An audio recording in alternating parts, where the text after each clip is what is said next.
피자 한 판 던져주고 그게 나한테 하는 대접이냐? 여러분, 혹시 이런 생각 해보신 적 있으신가요? 가족에게조차 무시당하는 순간, 그 서러움이 얼마나 깊은지 아십니까? 평생 자식 키우느라 내 한 몸 돌보지 못하고 살아온 어머니가 정작 그 자식 집 문턱에서 느끼는 서러움 말입니다. 이야기를 시작하기 전에 좋아요와 구독을 눌러주시면 더 재미있고 감동적인 스토리를 만드는데 큰 힘이 됩니다. 저는 올해 67세가 된 정분이라고 합니다. 전라북도 임실군 산골짜기 작은 마을에서 남편 영만과 단출하게 살고 있지요. 평생 큰 욕심 없이 자식 잘 키우는 게 전부였던 제 살할. 그런데 이제 와보니 자식이라는 게 꼭 부모 마음 같지는 않더군요. 남편 영만은 올해 70세입니다. 말이 별로 없어요. 그래도 제 옆에 묵묵히 있어 주는 것만으로도 큰 힘이 되죠. 여보, 속에 있는 말 있으면 참지 말고 해. 나한테는 다 해도 돼. 영만이 늘 하던 그 말이 이번에는 제 가슴 깊이 박혔습니다. 지난 5월 23일 병원 진료 예약이 잡혔습니다. 서울대병원 정형외과 오전 10시 30분. 무릎이 예전 같지 않아. 큰 병원에서 정밀 검사를 받으라던 동네 의원 선생님 말씀에 따라 예약을 잡았죠. 겸사겸사 아들 현순의 집에 들러 손자 도현이 얼굴도 보려고 했습니다. 벌써 13살이 되었으니 얼마나 컸을까. 설레는 마음으로 전화를 했습니다. 여보세요, 현수야? 엄마야. 엄마. 무슨 일이세요? 다음 주 수요일에 서울대병원 가야 하는데 하루만 너희 집에서 자고 가면 안 될까? 엄마, 올라오세요. 하루 자고 가세요. 병원은 어디 불편하신 데 있으세요? 무릎이 좀 안 좋았어. 괜찮겠니? 아들 목소리는 반가웠습니다. 며느리 은주도 전화를 바꿔 받았습니다. 어머님, 언제 오세요? 저녁은 간단히 준비할게요. 걱정 마세요. 밝게 말하니 마음이 놓였지요. 그래, 아들 며느리가 다 컸으니 이제 살림도 제대로 하겠지. 괜한 걱정했나 보다 싶었습니다. 5월 28일 수요일 새벽 5시에 일어나 준비했습니다. 시골 버스는 하루 4번밖에 없으니 6시 20분 첫 차를 타야 했죠. 전주까지 가서 고속버스로 갈아타고 서울까지는 3시간 30분. 다시 지하철 타고 강남구 대치동 아들 집까지 가려면 오후 1시는 되어야 도착할 겁니다. 여보, 내가 짐 들어줄게. 무거운 거 들지 마. 영만이 제 보따리를 들어주며 말했습니다. 괜찮아요, 여보. 이것도 못 들면 어떡해요. 당신이나 몸 잘 챙기고 있어요. 밥은 꼭 3끼 챙겨 드시고. 알았어. 병원 검사 잘 받고 와. 아들한테도 잘하고. 영만은 더 이상 말이 없었지만 눈빛에는 걱정이 가득했습니다. 버스에서 흔들리는 3시간 30분. 고속버스 안에서 옆자리 할머니와 이런저런 이야기를 나누었습니다. 그분도 서울 가신다며 아들 집에 간다고 하셨죠. 요즘 자식들은 다들 바빠요. 우리 때처럼 부모 모시는 게 당연한 시대가 아니니까. 그냥 폐 안 끼치려고 조심조심하게 돼요. 그 할머니 말에 고개를 끄덕였습니다. 맞습니다. 요즘은 그렇습니다. 그래도 가끔이라도 얼굴 보고 싶은 게 부모 마음인데 그게 폐가 되는 시대라니 참 씁쓸했습니다. 오후 1시 15분 드디어 아들 집 앞에 도착했습니다. 대치동 아파트 단지 15층 32평형. 현수가 12년 전에 장만한 집입니다. 당시 제가 시골 땅 팔아서 보탠 돈이 3천만 원이었죠. 그때는 기뻤습니다. 내 아들이 서울의 집을 장만했다니. 그게 얼마나 자랑스러웠는지 모릅니다. 초인종을 눌렀습니다. 한 번, 두 번, 세 번. 아무 반응이 없었습니다. 핸드폰을 꺼내 아들한테 전화를 걸었습니다.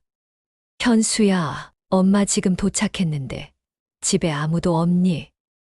아, 엄마. 미안해요. 갑자기 회사에서 긴급 회의가 잡혀서요. 은주도 학원 상담 간다고 나갔어요. 비밀번호 알려드릴게요. 2735별 누르시면 돼요. 들어가 계세요. 저녁은 피자 시켜놨어요. 그래, 알았다. 전화를 끊고 비밀번호를 눌렀습니다. 삐 소리와 함께 문이 열렸습니다. 현관문을 열자 텅 빈 거실이 보였습니다. 신발도 아무도 없었습니다. 정말 아무도 없었습니다. 거실 소파에 가방을 내려놓고 주위를 둘러봤습니다. 깨끗했습니다. 너무 깨끗했습니다. 사람 사는 냄새가 없었습니다. 그저 정리정돈만 되어 있는 마치 전시장 같은 느낌이었죠. 식탁 위를 보니 커다란 피자 박스 하나가 덩그러니 놓여 있었습니다. 박스 위에 포스트잇이 붙어 있었습니다. 어머님, 피자 드세요. 늦게 들어갈 것 같아요. 냉장고에 음료수 있어요. 은주 올림. 포스트잇을 떼어내고 피자 박스를 열었습니다. 콤비네이션 피자 라지 사이즈. 이미 식어서 굳어 있었습니다. 주문한 지 한참 됐나 봅니다. 이게 나를 위한 저녁이라는 건가? 순간 마음이 싸늘해졌습니다. 3시간 넘게 버스 타고 와서 무릎 아픈 다리 끌고 여기까지 왔는데 나를 맞이하는 건 식은 피자 한 판이라니. 아니야. 괜찮아. 요즘 다들 바쁜 거지. 내가 너무 예민한 거야. 그래도 자식이 서울에서 잘 살고 있으니 그걸로 됐지 뭐. 스스로를 다독이며 피자 한 조각을 입에 넣었습니다. 목이 메었습니다. 피자가 목구멍으로 넘어가지 않았습니다. 오후 7시가 넘어서야 현관문이 열렸습니다. 손자 도현이가 들어왔습니다. 교복을 입고 헤드폰을 낀 채 신발을 벗으며 핸드폰만 보고 있었습니다. 도현아, 할머니 왔다. 우리 도현이 얼마나 컸나? 제가 반갑게 다가가자 도현이는 고개만 살짝 끄덕였습니다. 그게 전부였습니다. 인사도 없었습니다. 할머니 왔는데 안녕하세요도 없이 라는 한마디만 남기고 자기 방으로 들어가 버렸습니다. 쾅, 문 닫는 소리가 크게 울렸습니다.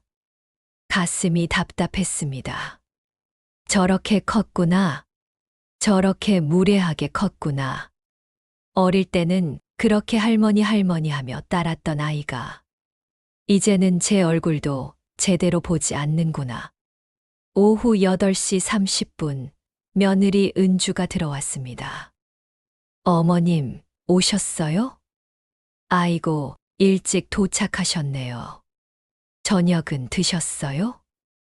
응, 피자 먹었어. 고맙다.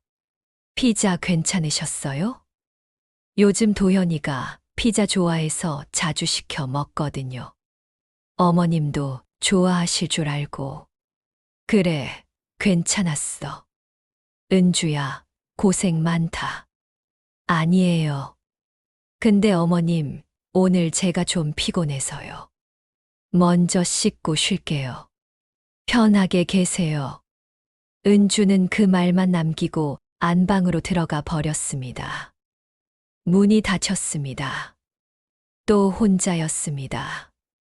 오후 9시 40분 아들 현수가 들어왔습니다. 엄마, 안 주무셨어요? 늦어서 죄송해요. 회사에서 프로젝트 마감이 다가와서요. 괜찮다. 너 밥은 먹었니? 네, 회사에서 먹었어요. 엄마는 피자 드셨어요? 맛있었어요? 응, 잘 먹었다. 그럼 됐네요. 엄마, 내일 병원 몇 시예요? 10시 30분이야. 아, 제가 출근 시간이라 같이 못 가드릴 것 같아요. 택시비 드릴게요. 택시 타고 가세요. 병원에서 나오시면 전화 주세요. 그래, 알았다. 현수는 지갑에서 5만 원을 꺼내 제게 건넸습니다. 그리고 방으로 들어갔습니다. 또 문이 닫혔습니다. 거실 소파에 혼자 앉아 있으니 눈물이 났습니다. 아무도 제게 관심이 없었습니다. 아무도 제가 얼마나 힘들게 여기까지 왔는지 물어보지 않았습니다. 아무도 제 무릎이 아프다는 걸 걱정하지 않았습니다. 나는 왜 여기 온 걸까? 나는 이 집에 무엇인가? 그날 밤 잠을 이룰 수 없었습니다. 작은 방 객실 침대에 누워 천장만 바라봤습니다. 멀리서 자동차 지나가는 소리, 옆집에서 들려오는 텔레비전 소리. 모든 게 낯설었습니다. 다음 날 아침 6시. 일어나서 조용히 화장실에 다녀왔습니다. 모두가 아직 자고 있었습니다. 7시가 되어서야 현수가 출근 준비를 하며 나왔습니다. 엄마, 병원 잘 다녀오세요. 전화 주세요. 그래, 잘 다녀올게. 현수는 그 말만 남기고 현관문을 나섰습니다. 오전 8시 도현이가 등교 준비를 하며 나왔습니다. 여전히 헤드폰을 끼고 있었습니다. 도현아, 학교 잘 다녀와라. 할머니가 너 좋아하는 거 사올게. 별로 필요 없는데요. 도현이는 그 말만 남기고 나가버렸습니다. 가슴이 무너졌습니다. 오전 9시 은주가 나왔습니다. 어머님, 병원 가실 준비 되셨어요? 택시 앱으로 불러드릴까요? 아니야, 괜찮아. 내가 할게. 네, 그럼 조심히 다녀오세요. 저는 오늘 약속이 있어서 나가야 해서요. 은주도 서둘러 준비하고 나갔습니다. 또 혼자였습니다. 병원에 갔습니다. 검사를 받고 의사 선생님 말을 들었습니다. 무릎 연골이 많이 닳았다고, 주사 치료를 받아야 한다고 했습니다. 3개월에 한 번씩 주사를 맞으러 와야 한다고 했습니다. 보호자분은 안 오셨어요? 네, 혼자 왔습니다. 아, 그러시구나. 집에 가서 무릎에 물이 가는 일은 하지 마세요. 특히 계단 오르내리기나 쪼그려 앉는 자세는 피하시고요. 네, 알겠습니다. 병원에서 나와 아들한테 전화했습니다. 현수야, 엄마 검사 다 끝났어. 아, 그러세요. 뭐래요? 괜찮으세요? 응, 주사 맞으라고 하네. 괜찮아. 다행이네요. 엄마, 오늘 집에 가실 거예요? 그래야겠지? 제가 오늘 야근이라 일찍 못 들어갈 것 같아요.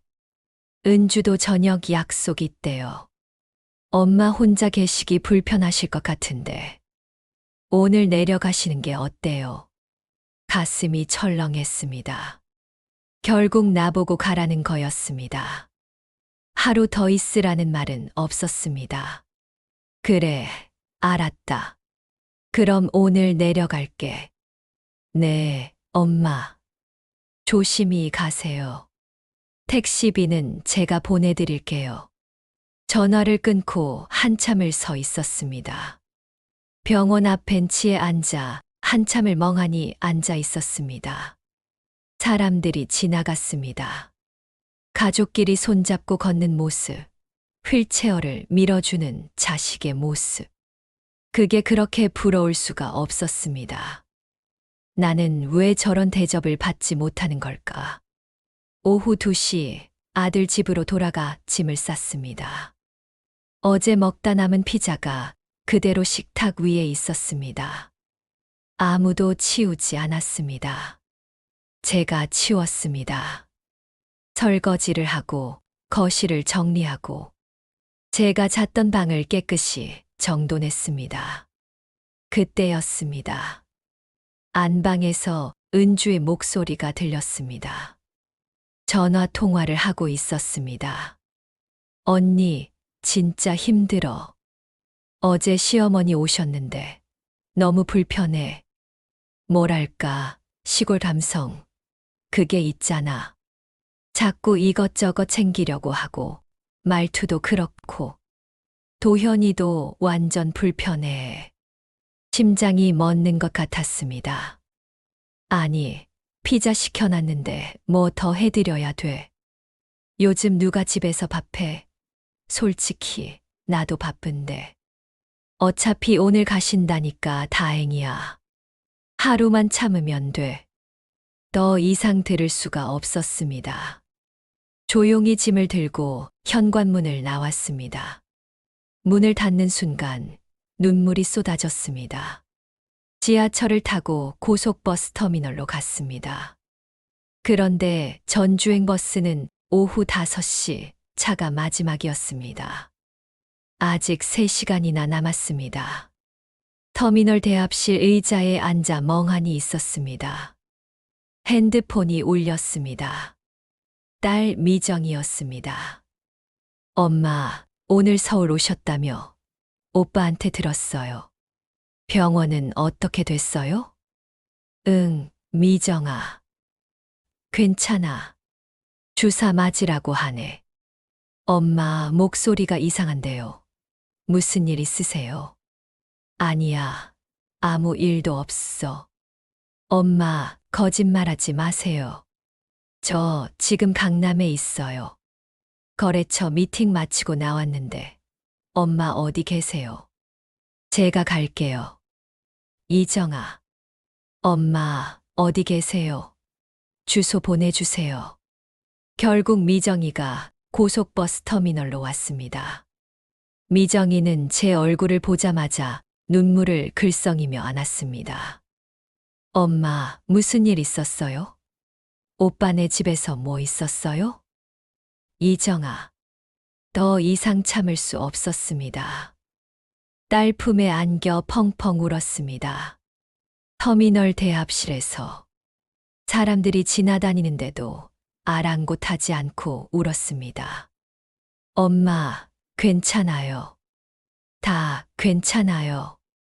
엄마, 우리 집 가요. 우리 집에서 며칠 계세요. 응. 세아도 엄마 보고 싶어 했어요. 하지만 미정아, 너도 바쁠 텐데. 무슨 소리예요? 엄마가 무슨 걱정을 그렇게 해요? 가요. 우리 집 가요. 미정이는 제 짐을 들고 택시를 잡았습니다. 미정이는 서울 마포구 합정동에 살았습니다. 남편과 이혼하고 혼자 딸 세아를 키우고 있었습니다. 작은 빌라 투룸이었지만 그 집은 따뜻했습니다. 할머니, 현관문을 열자 외손녀 세아가 달려왔습니다. 11살 세아는 제 허리를 꽉 안았습니다. 할머니, 왜 오신다고 안 하셨어요? 저 할머니 보고 싶었는데. 세아야, 할머니가 갑자기 와서 미안하다. 무슨 소리예요? 할머니 오시면 너무 좋죠. 엄마, 저녁 뭐 해요? 엄마가 할머니 좋아하시는 거 할게. 세아야, 할머니 방 정리 좀 해드려. 네. 세아는 작은 방을 정리하고 이불을 깔아주었습니다. 제 짐을 풀어주고 물도 가져다 주었습니다. 할머니, 편하게 쉬세요. 제가 옆방에 있을게요. 필요한 거 있으면 언제든지 불러주세요. 고맙다, 세아야. 그날 저녁 미정이가 된장찌개를 끓이고 생선을 구웠습니다. 시골에서 먹던 그 맛이었습니다. 식탁에 둘러앉아 밥을 먹는데 눈물이 났습니다. 엄마, 왜 우세요? 음식이 짜요? 아니야, 미정아. 너무 맛있어서 그래. 엄마, 오빠네 집에서 뭐 있었어요? 말씀해 주세요. 결국 모든 이야기를 했습니다. 피자 한 판, 무관심한 손자, 며느리의 전화 통화. 모두 다 털어놨습니다. 미정이는 눈물을 흘리며 제 손을 꽉 잡았습니다. 엄마, 오빠가 왜 그래요? 진짜 너무해요. 제가 오빠한테 전화할게요. 아니야, 미정아. 하지 마. 그냥 이대로 두자. 엄마. 괜찮아. 나도 이제 알았어. 피보다 마음이 더 진한 게 가족이더라. 아들이라고 다 효자는 아니구나. 세아가 제 옆에 앉아 말했습니다. 할머니, 학교에서 선생님이 그러셨어요. 가족은 피로 맺어진 게 아니라 마음으로 맺어진 거래요. 저도 할머니를 진짜 가족이라고 생각해요. 할머니는 제 최고의 가족이에요. 세아의 말에 가슴이 뭉클했습니다. 11살짜리 아이가 13살 손자보다 더 철이 들었습니다. 고맙다, 세아야. 할머니도 세아가 최고야. 그날 밤, 미정이네 집에서 편하게 잤습니다. 오랜만에 편한 잠이었습니다. 아무도 저를 귀찮아하지 않았습니다. 아무도 저를 짐이라고 생각하지 않았습니다. 다음 날 아침, 세아가 학교 가기 전에 제 방으로 왔습니다. 할머니, 오늘도 계실 거죠? 응, 세아야. 할머니가 며칠 더 있을게. 와, 정말요? 그럼 할머니, 금요일 우리 학교 가족 초청의 날인데 할머니가 오시면 안 돼요. 가족 초청의 날? 네, 가족 대표 한 명이 와서 우리 학교 구경하고 같이 점심 먹고 하는 거예요. 할머니가 오시면 좋겠어요. 하지만 세아야, 엄마가 가는 게 낫지 않을까? 미정이가 웃으며 말했습니다. 엄마, 제가 금요일에 일이 있어요. 엄마가 가주세요. 세아가 할머니랑 가고 싶대요. 그래, 알았어. 할머니가 갈게. 세아는 환하게 웃으며 학교에 갔습니다. 그날 오후 현수한테서 전화가 왔습니다. 엄마, 어디 계세요? 미정이네 간다고 하셨어요? 응, 그대. 엄마, 왜 말도 없이 그렇게 가셨어요? 은주가 섭섭해 하던데요. 그래. 엄마, 집에 언제 가세요? 아버지 혼자 계실 텐데. 알아서 갈게. 엄마, 혹시 화나신 거예요? 아니야. 할 말 없다. 전화를 끊어버렸습니다. 더 이상 아들과 통화하고 싶지 않았습니다. 금요일이 되었습니다. 세아와 함께 학교에 갔습니다. 서울 마포초등학교 5학년 3반. 교실에 들어서자 아이들이 반겼습니다. 세아야, 할머니 오셨네. 와, 세아 할머니 완전 멋지시다. 세아는 제 손을 꽉 잡고 자랑스럽게 교실을 구경시켜 주었습니다. 자기 자리, 자기가 그린 그림, 자기가 쓴 글, 하나하나 보여주었습니다. 점심시간, 급식실에서 함께 밥을 먹었습니다. 세아는 제 옆에 앉아 반찬을 골라주고 물도 떠다 주었습니다. 할머니, 이거 맛있어요. 드셔보세요. 그래, 고맙다. 식사를 마치고 강당으로 이동했습니다. 가족 초청의 날 특별 행사가 있다고 했습니다. 무대 위에 의자들이 놓여 있었고 학생들과 가족들이 자리에 앉았습니다. 사회를 보던 선생님이 말했습니다. 오늘은 특별히 우리 반 학생들이 가족에게 감사 편지를 낭독하는 시간을 갖겠습니다. 먼저 5학년 3반 김세아 학생 나와주세요. 세아가 무대 위로 올라갔습니다. 할머니, 무대로 나와주세요. 저를 부른 게 맞나 싶어 깜짝 놀랐습니다. 세아는 종이를 펼치고 또박또박 읽기 시작했습니다. 저의 가족은 엄마와 할머니입니다. 엄마는 저를 혼자서 키우느라 많이 힘드셨어요. 그래도 항상 웃으면서 저를 사랑해 주세요. 그리고 할머니는 멀리 시골에 계시지만 제 생일이나 명절 때마다 저를 생각해 주세요. 할머니는 전화할 때마다 세아야, 밥은 잘 먹니? 학교는 재밌니? 물어보세요. 할머니 목소리를 들으면 마음이 따뜻해져요. 세아의 목소리가 떨렸습니다. 이번에 할머니가 서울에 오셨는데 저희 집에 오셨어요. 할머니는 저한테 세아야, 넌 참 착하구나 하시면서 머리를 쓰다듬어 주셨어요. 그 손길이 너무 따뜻했어요. 할머니, 저는 할머니를 정말 사랑해요. 할머니는 제 최고의 가족이에요. 항상 건강하세요. 제가 커서 돈 많이 벌어서 할머니한테 효도할게요. 사랑해요, 할머니. 세아가 고개를 들어 저를 보며 눈물을 글썽였습니다. 저도 눈물이 쏟아졌습니다.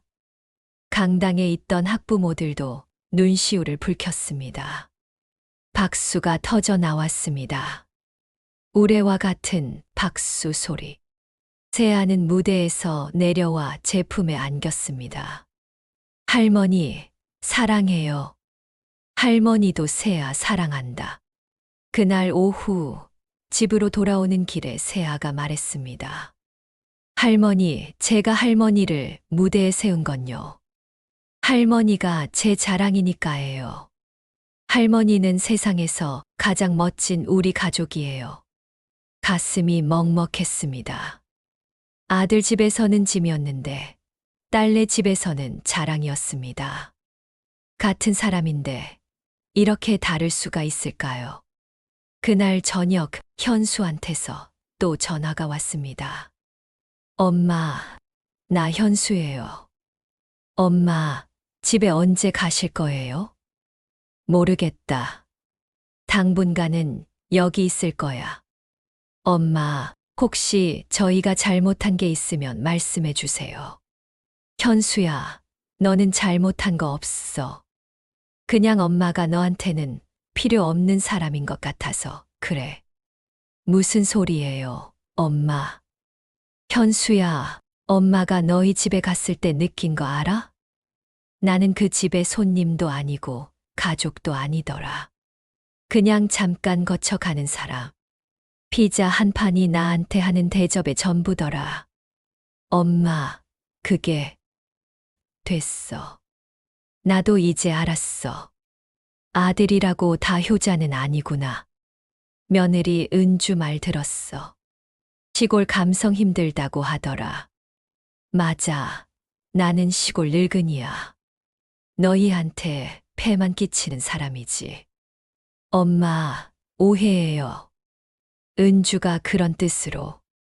현수야, 엄마는 이제 네 인생에서 빠질게. 나는 미정이랑 있을 거야. 미정이는 나를 필요로 하니까. 세아는 나를 자랑스러워하니까. 엄마, 전화를 끊었습니다. 마음이 후련했습니다. 평생 참고 살았는데 이제는 참지 않기로 했습니다. 6월이 되었습니다. 저는 미정이네 집에서 한 달을 더 지냈습니다. 세아는 매일 학교에서 돌아오면 숙제를 제게 보여주고 학교에서 있었던 일을 이야기했습니다. 미정이는 퇴근하고 오면 같이 저녁을 먹고 설거지를 함께하며 이런저런 이야기를 나눴습니다. 엄마, 이렇게 계시니까 너무 좋아요. 세아도 행복해하고 저도 든든해요. 미정아, 엄마가 패 끼친 건 아니니? 무슨 소리예요? 엄마가 계셔야 집이 집 같아요. 엄마, 계속 우리랑 사세요. 하지만 네 아버지가 혼자 계신데. 엄마, 아버지한테 전화 드려보세요. 같이 오시라고 하세요. 좁지만 우리 셋이서 살 수 있어요. 그날 밤 시골집에 전화했습니다. 여보, 나 정분이야. 여보. 언제 들어와? 여보, 나 한동안 서울에 있을 것 같아. 미정이네 집에서. 그래, 현수네는? 거기는 안 가. 여보, 당신도 서울 올래? 미정이네 집에서 같이 살자고 하네. 여보, 나는 여기가 편해. 이 나이에 서울 가서 뭐 하겠어. 당신이 필요하면 서울에 있어. 나는 괜찮아. 미안해, 여보. 미안할 거 없어. 당신 마음 편한 데 있어. 나는 혼자도 잘 살아. 걱정 마. 영마는 말이 없는 사람이지만 제 마음을 알아주었습니다. 7월 초 현수한테서 급한 전화가 왔습니다. 엄마, 저 현수예요.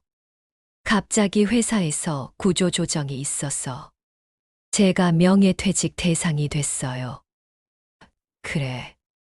엄마, 당장 생활비가 없어요. 대출 이자도 밀렸고 도현이 학원비도 못 냈어요. 엄마, 좀 도와주세요.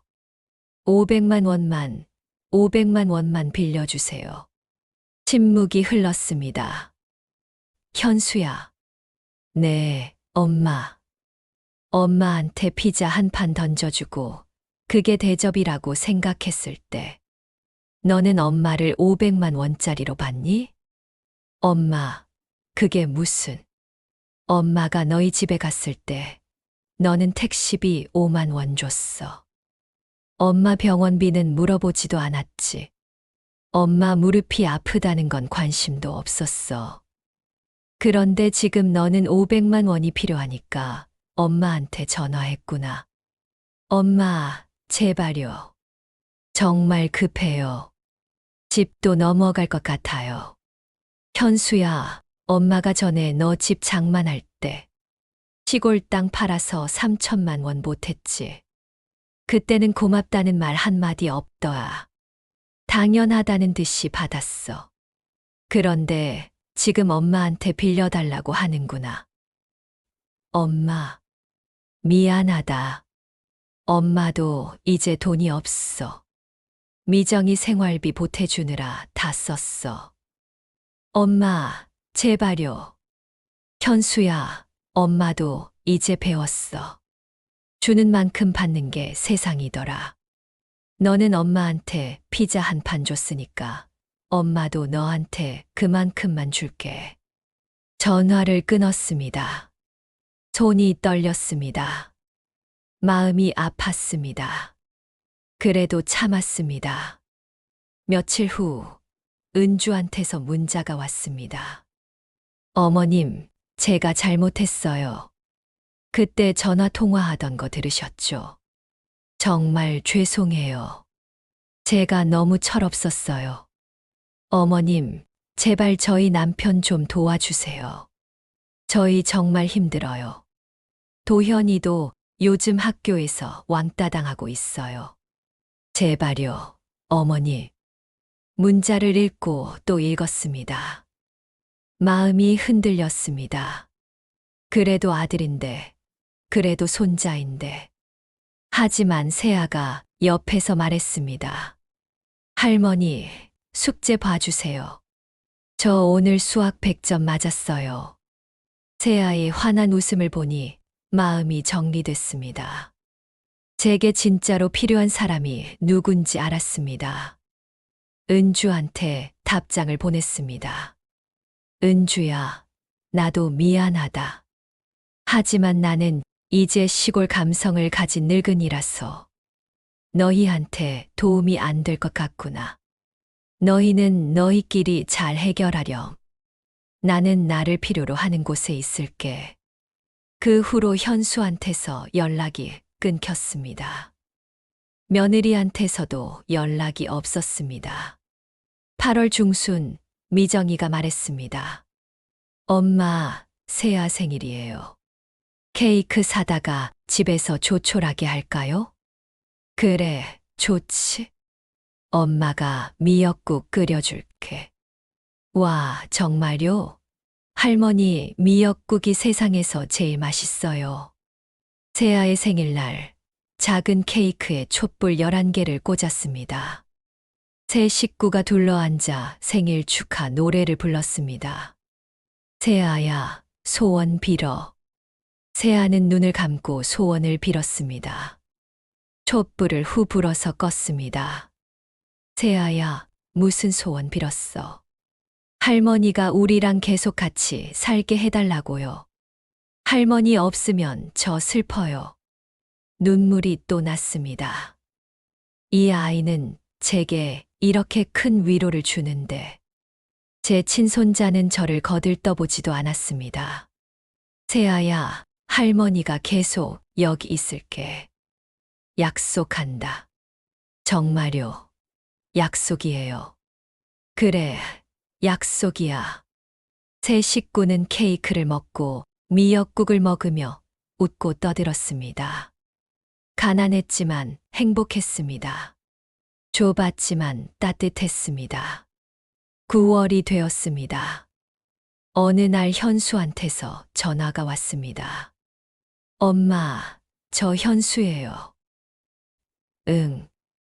엄마, 그동안 죄송했어요. 제가 정말 잘못했어요. 엄마한테 너무 못했어요. 그래. 엄마, 저희 이사해요. 집 넘어갔어요.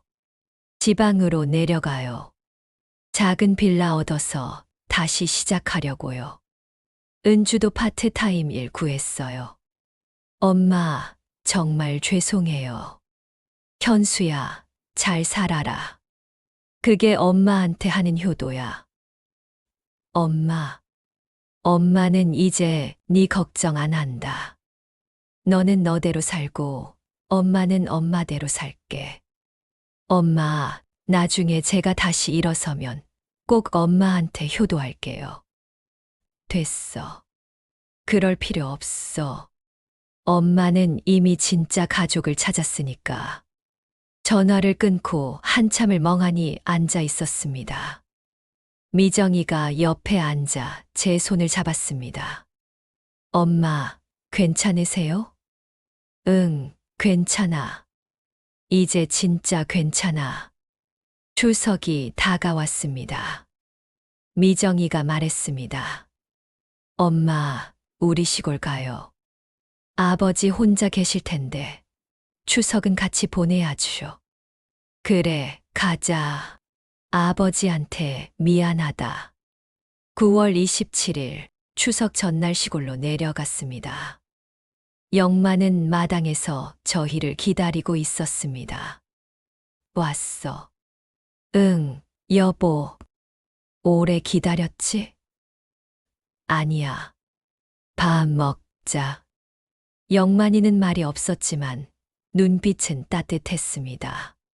그날 저녁, 내 식구가 둘러앉아 밥을 먹었습니다. 시골집 작은 부엌에서 끓인 된장찌개, 텃밭에서 가져온 상추와 깨십, 그리고 영만이 담근 김치. 할아버지, 이거 완전 맛있어요. 세아는 깨씹을 싸 먹으며 좋아했습니다. 그래? 많이 먹어라. 네, 할아버지. 저 내일 성묘 같이 가도 돼요? 그럼 같이 가자. 추석 당일 온 가족이 산소에 올라갔습니다. 제 시어머니 산소 앞에서 절을 올렸습니다. 세아도 함께 절을 했습니다. 어머니, 며느리 정분이입니다. 그간 잘 계셨습니까? 이번에 제 외손녀 세아 데리고 왔습니다. 귀한 손님이니 잘 봐주십시오. 어머니, 저는 이제야 깨달았습니다. 가족이란 게 피로만 이어지는 게 아니더군요. 마음으로 이어지는 게 진짜 가족이더군요. 어머니도 편히 쉬십시오. 절을 마치고 일어서는데 뒤에서 누군가 부르는 소리가 들렸습니다. 어머니. 돌아보니 현수가 서 있었습니다. 은주와 도현이도 함께 있었습니다. 초라한 모습이었습니다. 현수야. 어머니, 죄송합니다. 정말 죄송합니다. 현수는 무릎을 꿇고 절을 했습니다. 은주도 따라 절을 했습니다. 도현이는 고개를 숙이고 있었습니다. 어머니, 제가 정말 잘못했습니다. 어머니를 사람 취급도 안 했습니다. 피자 한 판으로 대접했습니다. 어머니 마음 생각 안 했습니다. 정말 죄송합니다. 은주도 울먹이며 말했습니다. 어머님, 저도 잘못했어요. 시골 감성 힘들다고 했던 거 정말 죄송해요. 제가 너무 철없었어요. 어머님이 얼마나 힘드셨을지 이제야 알았어요. 저희도 밑바닥을 경험하고 나니까 알겠더라고요. 가족이 얼마나 소중한지. 어머님, 용서해 주세요. 도현이도 작은 목소리로 말했습니다. 할머니, 죄송해요. 제가 할머니한테 인사도 안 하고 무시했어요. 할머니 마음 아프셨죠? 미안해요. 제 마음이 흔들렸습니다. 그래도 아들이고, 그래도 손자인데. 하지만 세아가 제 손을 꽉 잡았습니다. 할머니 마음대로 하세요. 할머니가 결정하세요. 한참을 서 있었습니다. 현수 식구를 내려다보며 생각했습니다. 현수야, 일어나라. 어머니, 일어나서 내 말 들어라. 현수는 일어났습니다. 현수야, 엄마는 너를 용서한다. 엄마니까 용서한다. 하지만 엄마는 이제 너희랑 살 수 없다다. 어머니, 현수야, 엄마는 너를 42년 동안 키웠어. 너를 위해 모든 걸 희생했어. 그런데 엄마가 너희 집에 갔을 때 나는 피자 한 판의 가치밖에 안 됐어. 너는 엄마를 5만 원짜리로 받고 며느리는 엄마를 시골 감성으로 봤어. 손자는 엄마를 투명 인간으로 봤어. 어머니, 정말 죄송합니다. 현수야, 엄마는 이제 알았어. 아들이라고 다 효자는 아니더라. 딸이 아들보다 나을 수도 있더라. 피보다 마음이 더 진하더라. 엄마는 이제 엄마를 진짜로 필요로 하는 곳에서 살 거야. 미정이랑 세아랑 그리고 너희 아버지라. 어머니, 현수야, 너희는 너희끼리 잘 살아라. 엄마한테 기대지 말고 스스로 일어서라. 그게 어른이 되는 거야. 엄마도 이제 배웠어. 주는 만큼 받는 게 세상이고, 대접받고 싶으면 먼저 대접해야 한다는 거. 현수는 고개를 숙인 채 아무 말도 하지 못했습니다. 현수야, 그래도 너는 내 아들이야. 힘들 때 연락해. 엄마가 할 수 있는 만큼 도와줄게 해. 하지만 엄마는 이제 너희 집에 가지 않을 거야. 엄마를 보고 싶으면 너희가 여기로 와. 네, 어머니. 알겠습니다. 현수 가족은 돌아갔습니다. 뒷모습이 쓸쓸했지만 마음은 흔들리지 않았습니다. 그날 저녁 시골집 마루에 앉아 넷이서 차를 마셨습니다. 영만이 말했습니다. 여보, 잘했어. 응. 당신 마음대로 해. 나는 당신 편이야. 미정이도 말했습니다. 엄마, 저도 엄마 편이에요. 엄마가 행복한 게 제일 중요해요. 세아가 제 무릎에 머리를 기대며 말했습니다. 할머니, 사랑해요. 할머니는 제 영원한 가족이에요. 그 순간 깨달았습니다. 진짜 가족은 피로 맺어지는 게 아니라 마음으로 맺어지는 거라는 걸. 나를 존중하고, 나를 필요로 하고, 나를 사랑하는 사람이 진짜 가족이라는 걸. 이제 저는 67년을 살면서 가장 중요한 걸 배웠습니다. 내 가치를 알아주지 않는 곳에 억지로 있을 필요가 없다는 것. 나를 소중히 여기는 사람들과 함께하는 게 진짜 행복이라는 것. 피자 한 판이 전부였던 환대. 그 서러움이 저를 깨웠습니다. 이제는 제대로 대접받을 곳에서 제대로 사랑받을 사람들과 함께 살아가겠습니다. 여러분, 기억하세요. 가족이라는 이름으로 당신을 함부로 대하는 사람이 있다면 당신에게는 떠날 권리가 있습니다. 당신을 진심으로 아끼는 사람을 선택할 권리가 있습니다. 피보다 마음이 진한 가족을 만들 권리가 있습니다. 저는 이제 압니다. 나이가 들었다고 해서, 부모라고 해서 무조건 참고 살 필요는 없다는 것을, 나도 존중받을 자격이 있다는 것을, 나도 행복할 자격이 있다는 것을. 시골집 마루에 앉아 석양을 바라보며 저는 처음으로 진짜 평화를 느꼈습니다. 67년 만에 찾은 나만의 행복이었습니다.